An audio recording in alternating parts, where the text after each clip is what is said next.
Во ова издание, македонски лекари по примени 2 дози на вакцината за COVID-19 во САД. Симптомите се незначителни во однос на придобивките. Иако Facebook и Twitter, но и YouTube го блокира профилот на претседателот Трамп, се наметна прашањето за иднината на слободата на онлайн говорот, ставови за и против. Во ледена вода, шинто ритуалот во храмот Тепузу за молитвите. Ќе ви кажем, останете со нас. Добро вечер од Вашингтон, ова е News Flash на гласот на Америка на македонски, јас сум Јане Бојачиевски. Перица Давидков и Маријан Поповски, македонски лекари кои работат на различни страни во Соединетите Американски држави, ги примиле вакцините против COVID-19. Велат, се чувствуваат одлично. За искуствата со нив разговараше Мики Трајковски. Стружанецот Маријан Поповски е еден од неколкуте македонски лекари кои работат во САД, а кои досега се вакцинирале со вакцина за COVID-19. Тој е физиотерапевт во државната болница Сан Јоакин во Калифорнија. Првата вакцина од компанијата Pfizer ја примил на 16 декември, а на 4 јануари втората доза. Првата вакцина кога ја примив, имав само малку болка во рамото, кај што беше ставена вакцината. Втората вакцина, ако сум искрен, има мали симптоми. Значи, во мој случај беше главоболка, ама не одма после вакцината, подоцна вечерта имав малку болка и малце имав телесни болки. Значи врз база на голема популација на луѓе, секако дека ќе има некој што ќе изреагира, ама тоа е случај со секоја вакцина, не е само со ковид вакцина. Без двумење се решиле да се вакцинираат со неговата сопруга, која е медицинска сестра, откако претходно се едуцирал и истражувал. И така се едуцирав и сега има некои прашања што нема да бидат одговорени, не може да бидат одговорени бидејќи нема доволно време да се испита вакцината. Затоа се одобри оваа вакцина како emergency. Јас имам постари родители што еден ден сакам да ги посетам назад на источниот брег во Нью Џерси. Тоа за мене беше примарна причина поради која што сакав да ја примам вакцината. Маријан со порака до македонските граѓани дека е многу важно секој да ја прима вакцината. Што повеќе луѓе се вакцинираат, тоа поголеми шансите да се искорени овој вирус. Која и да била реакцијата на вакцината, сепак тоа е подобро неголи пак шансите да се заразиш со ковид и да имаш сериозна реакција, да завршиш во болница.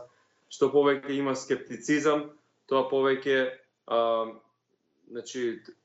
го продолжува ова пандемија. И македонскиот лекар Перица Давидков, кој работи на Универзитетската воена клиника во Кливленд, ги примил 2 дози на ковид вакцината. Вели речиси дека целиот болнички персонал во неговиот одел за гастроентерологија ја примиле вакцината. За сега немам слушнато за сериозни и несакани ефекти. Знам дека реакцијата на имуниот одговор е поборна кај луѓето со прележена ковид инфекција. Моето искуство после вакцината е подобро од што очекував. Поминав со незначителни несакани ефекти. Како лекар и истражувач горд сум дека науката успеа за рекордно краток период да произведе решение за справување со пандемијата. Давидков очекува дека вакцината наскоро ќе биде достапна и за македонските граѓани. Поповски пак се надева дека летово ќе може да го посети родниот крај ако се стиши пандемијата и се реализира процесот на вакцинација. Од Охрид за гласот на Америка, Мики Трајковски. Насилниот упад во Конгресот предизвика бурни реакции за улогата на социјалните медиуми во поттикнување насилство. Иако беа блокирани профилите на претседателот Трамп на Twitter, Facebook, YouTube, се наметна прашањето за слободата на онлайн говорот. Насилството во Конгресот уследи по повеќе неделна активност на претседателот Доналд Трамп и на други на социјалните медиуми. Facebook беше едно од местата за организирање. Имате 3 милиарди луѓе на платформа која е погодна за максимално ангажирање без владина проверка. Така се најдовме во оваа ситуација.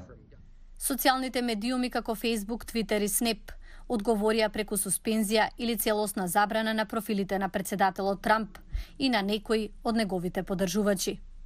Има напори да се отстрани содржина, како фразата «Стопирајте ја кражбата», која користат оние што веруваат дека Трамп навистина победил на председателските избори. Amazon Web Services ја стави офлайн конзервативната алтернатива на Twitter Parler, додека Google и Apple ја забранија апликацијата во нивните продавници. Оние што го изгубија нивниот дигитален пристап се жалат дека тоа не е фер. Други велат дека блокадите се случиле предоцна и оти не се доволни. Има обновени повици за закони за онлайн говорот, како и притисок да се намали моќта на технолошките компании. Експертите велат дека е потребно поголемо внимание за тоа што ќе се случи по блокадите од платформите. Сега се наоѓаме во таква фаза и би можело да биде неверојатно опасно ако не го сватиме овој момент сериозно. Меган Сквајер е професорка на Универзитетот Илон, каде се проучуваат онлайн активностите на екстремистичките групи. Не е доволно само да се дистанцирате од една личност и да кажете дека повеќе не е вашата платформа. Навистина е важно што се случува потоа. А тоа што ќе се случи следно е доста предвидливо, вели Сквајер. Движењата кон алтернативни страници како Телеграм се појавија во време на вакви мерки од страна на мејнстрим страниците. Два канала што ги гледав порасна за 100 и 200%.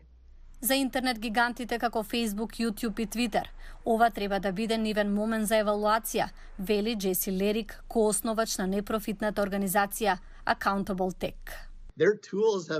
Нивните алатки се користат за регрутирање од екстремистички движења, така што не е доволно да се преземат мерки само кон поединечна содржина.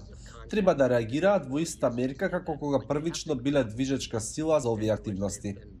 Како што САД продолжуваат да дознаваат повеќе информации за хаосот во главниот град, остануваат прашањата за иднината на онлайн говорот. За крај на News Flash. Во Јапонија годишниот ритуал Шинто за прочистување на душата вклучува и молитви за запирање на пандемијата со COVID-19. Ара Шарабасади има повеќе.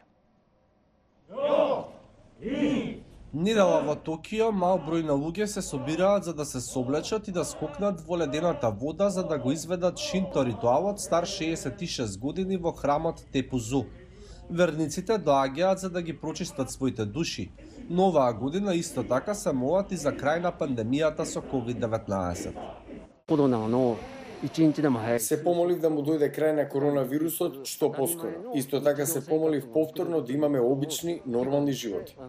65 годишниот Шинджи Ои ја предводеше групата верници и сискапи заедно со другите членови на заедницата кои се загрижани поради COVID. Оваа година пандемијата ја намали групата на учесници од 100 колку што имаше во 2020 на само дузина. Ова значи дека водата остана екстремно студена.